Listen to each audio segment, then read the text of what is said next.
কিন্তু আমি করিনি। হে আল্লাহ, মাফ করে দাও। কবরের দেয়াল তখন চাপ দিতে শুরু করলো।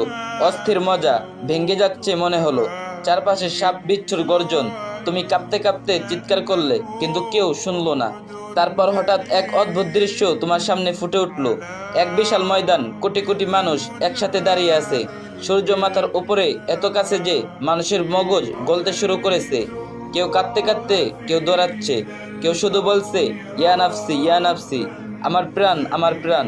তুমি তখন দেখলে নবীগণ দাঁড়িয়ে আছেন, উম্মতদের জন্য দোয়া করছেন। আর এদিকে জাহান্নামের আগুন গর্জন করছে।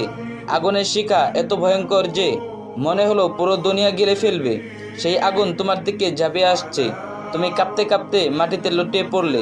তোমার ঠোঁট কাঁপছে। হে আল্লাহ, আমি দুনিয়ার গুনাহ করেছি, আমি নামাজ ফেলে দিয়েছি, আমি ভুল করেছি, কিন্তু আমি তোমাকে ছেড়ে যাইনি। হে আল্লাহ, তুমি আমাকে বাঁচিয়ে দাও, আমাকে মাফ করে দাও।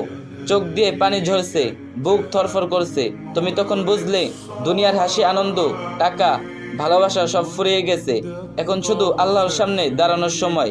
আর সেই মুহূর্তে তোমার অন্তর কেঁপে ওঠে। আমি যদি দুনিয়ায় ফিরে যেতাম, তবে নামাজ পড়তাম, গুনাহ ছাড়তাম, আল্লাহর দিকে ফিরতাম। কিন্তু তখন আর ফেরার সুযোগ নেই। এখন শুধু হিসাবের দিন আর আল্লাহর রহমতের দিন। ভিডিওটি সবাই বেশি বেশি শেয়ার করে দিন।